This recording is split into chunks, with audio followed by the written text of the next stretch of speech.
Hello दोस्तों, scary horror stories में आपका स्वागत है। दोस्तों, ये कहानी रामेश्वर जी ने भेजी है।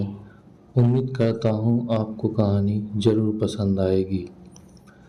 कहानी शुरू करने से पहले हमारे चैनल को सब्सक्राइब ज़रूर करें। कहानी अच्छी लगे तो कमेंट में ज़रूर बताएं। तो चलिए कहानी शुरू करते हैं रामेश्वर जी के पॉइंट ऑफ व्यू से। मेरी जिंदगी मुंबई की रफ्तार से कदम मिलाती थी।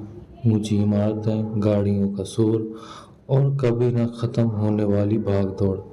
मेरे लिए गांव, खेत, खलिहान और शांत रातें बस किस्से कहानियों की बातें थीं। लेकिन जिंदगी का कौन सा मोड़ ले ले कौन जानता है। एक शाम जब मैं अपनी कॉरपोरेट नौकरी की थकान मिटाने के लिए कॉफ़ी पी रहा था, मेरे फ़ोन पर घंटी बजी।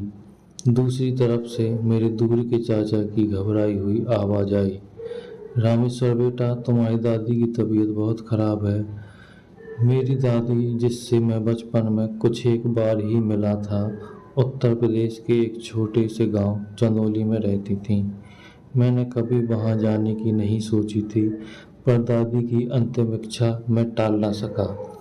अगले ही दिन जरूरी सामान एक बैग में भरकर मैं निकल पड़ा। ट्रेन और फिर दो बसें बदलने के बाद शाम ढलते ढलते मैं एक धूल भरी सड़क पर बने बस स्टॉप पर उतर गया।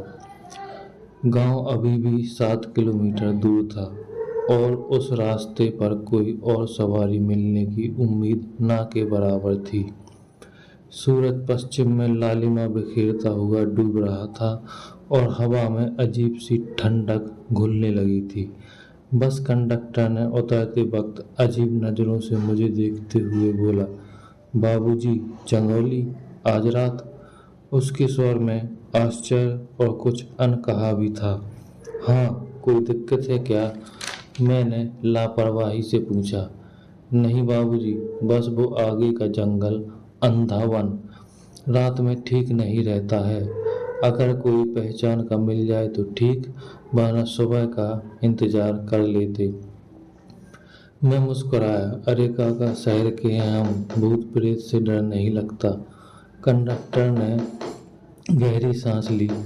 आपकी मर्जी बाबूजी। बस घर घर आती हुई आगे बढ़ गई, धूल का गुबार पीछे छोड़ती हुई।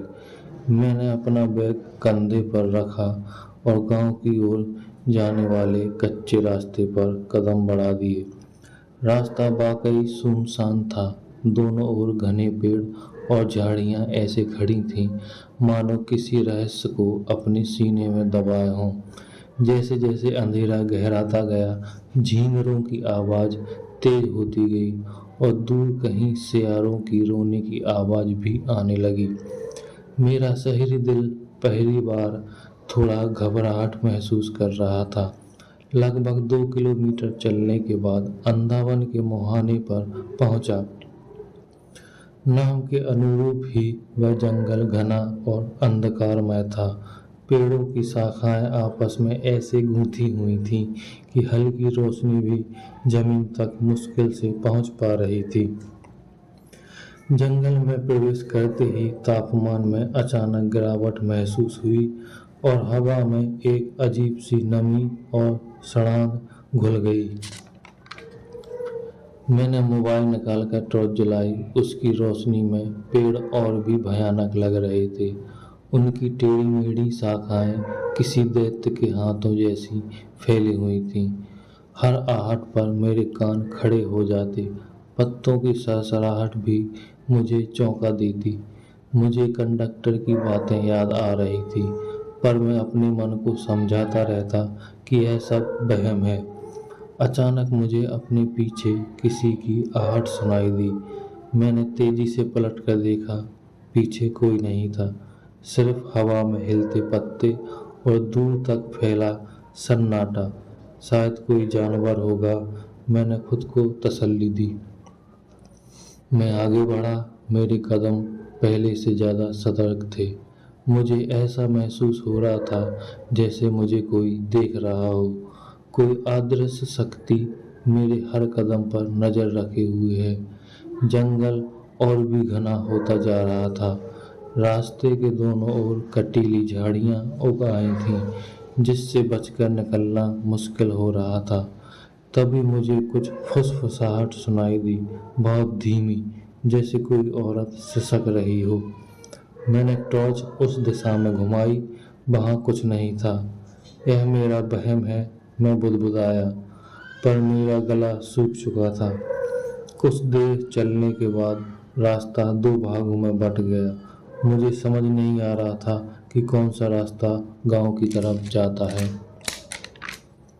मैंने मोबाइल निकालकर नेटवर्क देखने की कोशिश की, पर वहां नो सर्विस लिखा आ रहा था। अब मैं सचमुच घबरा गया। तभी मुझे दाहिने रास्ते पर कुछ दूर हल्की सी रोशनी टिमटिमाती नजर आई, जैसे किसी लालटेन की हो। एक उम्मीद की किरण, शायद कोई गांव वाला हो या कोई झोपड़ी हो। मैं तेजी से उस ओर बढ़ा। जैसे जैसे मैं पास पहुंचा, मुझे एक औरत की परछाई दिखी, जो पेड़ के नीचे बैठी थी। उसके बाल बिखरे हुए थे और उसने शायद सफ़ेद रंग की साड़ी पहनी हुई थी। मैंने आवाज़ दी, माफ़ कीजिए, क्या आप बता सकती हैं चंदौली गांव किस तरफ है?" औरत ने धीरे से अपना सर उठाया। चांद की हल्की सी रोशनी जो पत्तों से छन कर आ रही थी, उसमें उसका चेहरा पूरी तरह स्पष्ट नहीं था, पर उसकी आंखें अजीब तरह से चमक रही थीं, जैसे किसी बिल्ली की हों। चंदौली, उसकी आवाज़ में अजीब सी मिठास थी। उसमें कुछ ऐसा था जो मुझे असहज कर रहा था। "हाँ, मैं वहीं जा रही हूँ, रास्ता भटक गई थी। क्या तुम भी अकेले हो?" मैंने थोड़ी राहत की सांस ली। "कोई तो साथ मिला, जो मैं शहर से आया हूँ अपनी दादी से मिलने।" "अच्छा।" वह औरत खड़ी हुई। अब मैं उसे ठीक से देख पा रहा था। वह वाकई खूबसूरत थी, पर उसकी खूबसूरती में कुछ अप्राकृतिक सा था। उसकी त्वचा चांदनी में दूधिया लग रही थी और उसके होठों पर एक रहस्यमयी मुस्कान थी। "चलो, मैं तुम्हें रास्ता दिखाती हूँ। यह जंगल रात में बहुत खतरनाक हो जाता है।" मुझे उसकी बातों में कंडक्टर की चेतावनी झलक रही थी, पर एक खूबसूरत औरत का साथ पाकर मेरी घबराहट कुछ कम हुई। "आपका बहुत शुक्रिया।" वह औरत आगे आगे चलने लगी और मैं उसके पीछे पीछे। उसके चलने का ढंग कुछ अजीब था, जैसे उसके पैर जमीन को छू ही नहीं रहे थे, और उसमें से एक अजीब सी मीठी लेकिन मतली करने वाली गंध आ रही थी, जैसे चमेली और सड़े हुए मांस की मिली जुड़ी गंध। मैंने इस विचार को झटक दिया, शायद जंगल की ही गंध होगी। हम दोनों चुपचाप चलते रहे। जंगल और भी भयानक होता जा रहा था। अब अजीब सी आवाज़ें आने लगी थीं, किसी की रोने की, किसी के हंसने की, और कभी कभी ऐसी आवाज़ें जैसे कोई भारी चीज़ घिसट रही हो। मेरा दिल जोर जोर से धड़क रहा था। "तुम शहर में क्या करते हो?" औरत ने अचानक से पूछा। उसकी आवाज़ में वही कृत्रिम मिठास थी। "मैं एक कंपनी में काम करता हूँ," मैंने संक्षेप में उत्तर दिया। मुझे अब उससे बातें करने में भी डर लग रहा था। शहर की जिंदगी अच्छी होती होगी ना? यहाँ गांव में तो कुछ भी नहीं है। उसकी बातों में एक अजीब सा खालीपन था। तभी मेरी नज़र उसके पैरों पर पड़ी। वह सफ़ेद साड़ी पहनी थी, जो ज़मीन से थोड़ी ऊपर थी, और उसके पैर उल्टे थे, एड़ियाँ आगे और पंजे पीछे की ओर थे। मेरे रोंगटे खड़े हो गए, मेरा खून जम सा गया। कंडक्टर की बातें, जंगल का भयानक माहौल, औरत का अजीब व्यवहार, उसकी चमकती आंखें, और अब यह कोई साधारण औरत नहीं थी। यह एक चुड़ैल थी। मेरे मुंह से चीख निकलते निकलते रह गई। मैं वही जड़वत खड़ा हो गया। औरत रुकी और मुस्कुराते हुए पीछे मुड़ी। क्या हुआ, डर गए? उसकी आवाज़ अब मीठी नहीं लगी, बल्कि कर्कश और भयानक थी। चांद की रोशनी में उसका चेहरा बिगड़ने लगा। उसकी आंखें लाल अंगारों की तरह जलने लगीं। उसके नाखून लंबे और नुकीले हो गए और उसके खूबसूरत होठों की जगह खून से सने दांतों वाली एक खौफनाक मुस्कान थी। तुम तुम कौन हो? मेरी आवाज़ कांप रही थी। मैं इस जंगल की रानी हूँ, वह हंसी। उसकी हंसी किसी मरते हुए जानवर की चीख जैसी थी। और तुम आज रात मेरा भोजन बनोगे। इतना कहकर वह एक भयानक गति से मेरी ओर झपटी। मैंने पूरी ताकत से खुद को पीछे धकेला और विपरीत दिशा में भागा। मुझे नहीं पता था कि मैं कहाँ जा रहा हूँ। मुझे बस उस चुड़ैल से दूर जाना था। कहाँ भागोगे मुझसे? यह मेरा जंगल है। चुड़ैल की आवाज़ मेरे पीछे पीछे आ रही थी। मैं पागलों की तरह भाग रहा था। झाड़ियों से मेरे कपड़े फट रहे थे, कांटों से मेरा शरीर छिल रहा था, पर मुझे कोई परवाह नहीं थी। मुझे बस अपनी जान बचानी थी। पीछे से चुड़ैल की जोर जोर से हंसने की आवाज़ आ रही थी। कभी वह मेरे ठीक पीछे महसूस होती, कभी थोड़ी दूर। अचानक मेरे पैर किसी जड़ से टकराए और मैं मुँह के बल गिर पड़ा। मेरा मोबाइल हाथ से छूटकर दूर जा गिरा और उसकी टॉर्च बुझ गई। अब चारों ओर घना अंधेरा था। मैंने उठने की कोशिश की, पर टखने में शायद मोच आ गई थी। अब कहाँ जाओगे? चुड़ैल की आवाज़ ठीक मेरे ऊपर से आ रही थी। मैंने ऊपर देखा, वह चुड़ैल पेड़ की एक डाल पर बैठी थी। उसके बाल हवा में लहरा रहे थे और उसकी आंखें अंधेरे में चमक रही थीं। मेरी सारी उम्मीदें खत्म हो चुकी थीं। मैंने आंखें बंद कर लीं और अपनी मौत का इंतजार करते हुए। तभी अचानक एक तेज रोशनी चमकी और किसी के चिल्लाने की आवाज़ आई, भाग डायन! हनुमान जी का नाम ले, हनुमान जी का नाम ले। मैंने आंखें खोली। मैंने देखा गांव की तरफ से कुछ लोग मशालें और लाठियां लिए हुए आ रहे थे। उनमें से एक अधेड़ उम्र का व्यक्ति, जिसके हाथ में एक चमकता त्रिशूल था, चुड़ैल को ललकार रहा था। चुड़ैल ने गुस्से में फुफकारा और उन लोगों पर हमला करने की कोशिश की, पर त्रिशूल की चमक और जय हनुमान के नारों से वह पीछे हट गई। तुम सब बचोगे नहीं, मैं फिर आऊंगी, यह कहकर वह अंधेरे में गायब हो गई। पर उसकी कर्कश हंसी अभी भी जंगल में गूंज रही थी। मेरे चाचा और वह अधेड़ व्यक्ति, जो शायद गांव का पुजारी था, मेरे पास आए। बेटा, तुम ठीक हो? तुम्हें आने में इतनी देर हो गई तो तुम्हारे चाचा गांव वालों को लेकर तुम्हें ढूंढने आ गए। मैं अभी भी सदमे में था। वह कौन थी? वह मोहिनी है, एक चुड़ैल है। कई सालों से इस जंगल में उसका वास है। रात में अकेले इस जंगल से गुजरना मौत को दावत देना है। चाचा ने मुझे सहारा देकर उठाया। गांव वाले मुझे घेर कर गांव की ओर ले गए। रास्ते में पुजारी ने बताया, मोहिनी कभी इसी गांव की एक खूबसूरत लड़की थी। उसे किसी शहर के लड़के ने धोखा दिया था और उसने इसी जंगल में आत्महत्या कर ली थी। उसे उसकी आत्मा भटक रही है। खास उसे किसी शहर के लड़के ने धोखा दिया था और उसे किसी शहर के लड़के ने धोखा दिया था और उसने इसी जंगल में आत्महत्या कर ली थी। तब से उसकी आत्मा भटक रही है, खासकर शहर से आने वाले नौजवानों को अपना शिकार बनाती है। यह सुनकर मेरे शरीर में सिहरन दौड़ गई। वह कितना भाग्यशाली था कि बच गया। गांव पहुंचकर मुझे सीधे सरपंच के घर ले जाया गया। सरपंच एक बुजुर्ग और अनुभवी व्यक्ति था उन्होंने मेरी पूरी बात सुनी। बेटा, तुम्हारी दादी सच में बहुत बीमार है, शायद उन्हें आभास हो गया। सच में बहुत बीमार है, शायद उन्हें आभास हो गया था कि तुम पर कोई संकट आने वाला है, इसलिए तुम्हें याद कर रही हैं। मुझे दादी के पास ले जाया गया। वो बिस्तर पर बेहोश पड़ी थीं। उनका शरीर तप रहा था। वैद्य जी ने बताया कि उनकी हालत नाजुक है।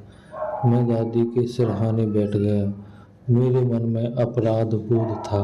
शायद अगर वह समय पर पहुंच जाता तो दादी की यह हालत ना होती। और वह चुड़ैल क्या सच में वापस आएगी? रात भयानक कटी। हर आहट पर मैं चौंक जाता। मुझे बार बार चुड़ैल का विकृत चेहरा और उसकी हंसी याद आ रही थी। अगली सुबह गांव में एक अजीब सी खामोशी थी। पुजारी ने घर के चारों ओर रक्षा सूत्र बांधे थे और हनुमान चालीसा का पाठ किया। दिन में दादी की हालत थोड़ी सुधरी। उन्होंने आंखें खोली और मुझे देखकर मुस्कुराईं। आ गया मेरा बच्चा। उनकी आवाज़ कमज़ोर थी। मैंने उनका हाथ थाम लिया। हाँ दादी, मैं आ गया।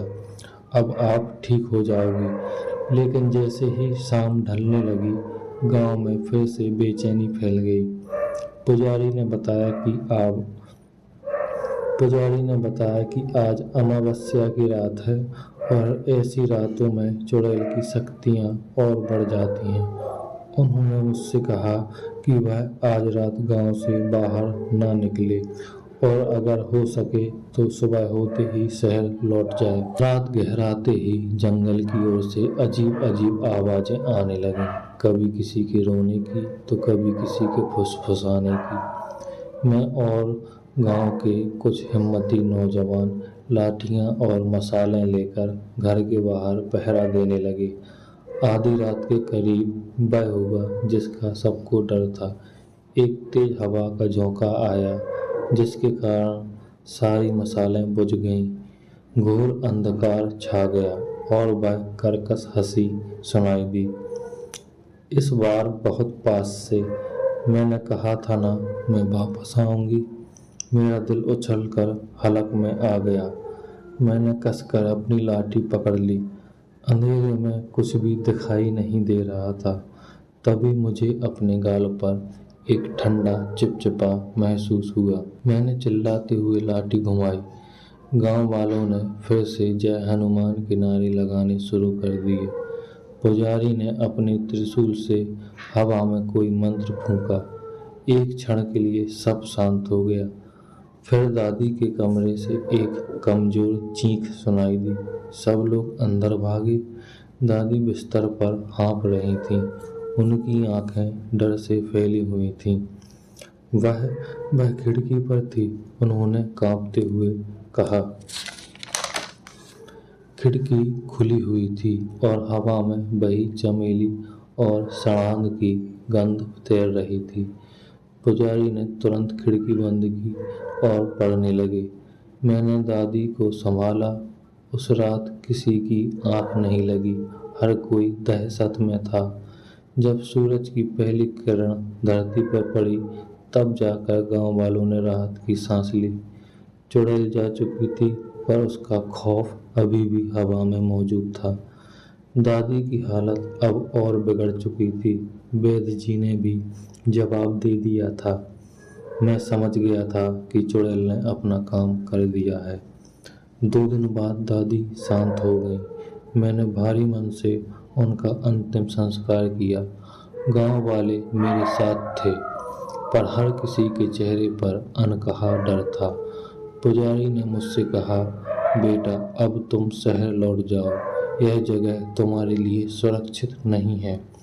मोहिनी तुम्हें पहचान गई है, वह तुम्हें छोड़ेगी नहीं। मैं जानता था पुजारी सही कह रहे हैं। मेरा मन अब गांव और जंगल से ऊब चुका था। अगले दिन मैं शहर के लिए रवाना हो गया। बस स्टॉप पर मुझे वही कंडक्टर मिला। उसने मुझे सहानुभूति भरी नज़रों से देखा। मैंने कहा था ना बाबूजी। मैं कुछ नहीं बोला, सीधा बस में जाकर बैठ गया। शहर लौटकर भी मुझे कई रातों तक नींद नहीं आई। मुझे बार बार वह भयानक जंगल और उस चुड़ैल का चेहरा और उसकी हंसी याद आती रही। मुझे लगता जैसे कोई अदृश्य शक्ति अभी भी मेरा पीछा कर रही है। मैंने उस गांव या अंधावन के बारे में फिर कभी किसी से बात नहीं की। वह भयानक रात और वह अजनबी चुड़ैल मेरी जिंदगी का काला अध्याय बन गई थी, जिसे वह कभी भूल नहीं सकता था। कभी कभी जब वह रात में अकेला होता तो मुझे लगता जैसे खिड़की के बाहर से कोई मुझे घूर रहा है और हवा में चमेली और सड़ांध की मिली जुली गंध तैर रही है। क्या मोहिनी सच में उसका पीछा कर रही है या यह उसका वहम था? तो दोस्तों, ये थी आज की कहानी। कहानी अच्छी लगी तो हमारे चैनल को सब्सक्राइब ज़रूर करें और कमेंट में ज़रूर बताएं।